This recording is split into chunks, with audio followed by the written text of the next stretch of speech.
এভাবেই আপনি হয়তোবা ভাবছেন যে আমি তো কোনো কিছু কিনি না। ভাই, আপনি খাবার কিনেন, আপনি পোশাক কিনেন, আপনি কারো না কারো বুদ্ধি কিনেন, আপনি কারো না কারো মাধ্যমে কোনো কিছু টাকা কিনেন। আপনার পৃথিবীর প্রত্যেকটা ক্ষেত্রেই আপনি কোনো না কোনো কিছু বিক্রি করেন বা ক্রয় করেন।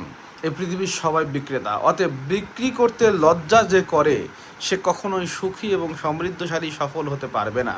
এই পৃথিবীর প্রত্যেকটা মানুষই যেহেতু বিক্রি করে বা ক্রয় করে, অতএব আপনাকে কোনো না কোনো কিছু বিক্রি করতে হবে এবং ক্রয় করতে হবে। আপনি যদি চাকরি করেন, আপনার মেধা সম্পূর্ণ বিক্রি করে দিলেন। 24 ঘন্টা বা 8 ঘন্টা বা 16 ঘন্টা বা বিভিন্ন কর্মঘণ্টা হিসেবে আপনার জীবনের সমস্ত শখ আহ্লাদকে বিক্রি করে দিলেন। আপনি যদি ব্যবসা করেন তাহলে কোনো না কোনো প্রোডাক্ট নিয়ে কাজ করতে হবে এবং সেই প্রোডাক্টগুলো বিক্রি করেই আপনাকে এগোতে হবে। তাহলে কেন এত দ্বিধা, কেন এত সংকোচ? কোন আশায় আপনি বিক্রি বন্ধ করে দিয়ে অযথাই বসে আছেন? আপনার জীবনে যদি কোনো কিছু বিক্রি করতে না পারেন, আপনি তো জীবনেও সফল হতে পারবেন না। আপনার জীবনে যদি বিক্রি করতে না পারেন, আপনি কখনো টাকা ইনকাম করতে পারবেন না। এই জীবনে প্রতিটা জিনিসই উৎপাদনশীল এবং উৎপাদন হওয়ার পরে সেটা কেউ না কেউ ক্রয় করে এবং কেউ না কেউ বিক্রি করে, কারো না কারো মাধ্যমে বিক্রি হয়। ক্রয় এবং বিক্রয়ের মাধ্যমে আমাদের জীবন পরিচালিত হয়। আমরা চাউল কিনি, ভাত রান্না করে খাই, আবার তরকারি কিনি, সবজি কিনি, সেগুলো তরকারি হিসেবে রান্না করে খাই। আমরা বাজারে গেলে কোনো না কিছু কিনে খাই এবং কেউ না কেউ বিক্রির জন্য তারা অমূল সময় নিয়ে বসে আছে, তারা বিক্রি করে।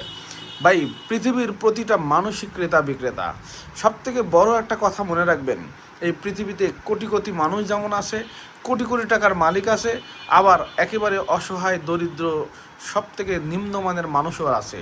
যদি তা না থাকতো, বড়লোক গরিবের হালত বুঝতে পারতো না এবং গরিবরা বড়লোকের অবস্থা বুঝতে পারতো না।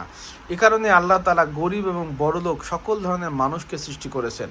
এই পৃথিবীতে অনেক কিছু আছে যা আপনি বিচরণ করলে, ঘুরলে ফিরলে, ভ্রমণে আপনি দেখতে পারবেন, কিন্তু আপনি কখনো ঘোরার চেষ্টা করেন না, যার কারণে আপনি অনেক কিছু দেখেও দেখতে পান না।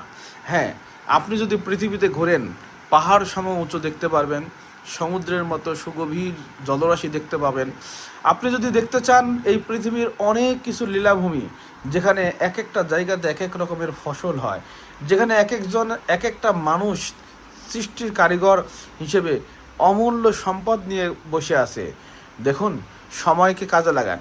সময়কে যদি কাজে লাগাতে না পারেন, দেখবেন স্বর্ণ ছোট্ট একটা টুকরা লক্ষ টাকা দাম হয়ে থাকে, অথচ পাথর বিশাল ট্রাকের ওজনও কিন্তু আপনার দাম হয় না। আমি বলতে চাচ্ছি যে যেই জায়গা পরিবর্তন করে আপনি জায়গা মতো পরিবর্তন হয়ে যদি ভালো কিছু হতে পারেন, আপনাকে দাম দিবে এবং আপনি সেই দামে নিজেকে পরিবর্তন করতে পারবেন। তাছাড়া সম্ভব নয়।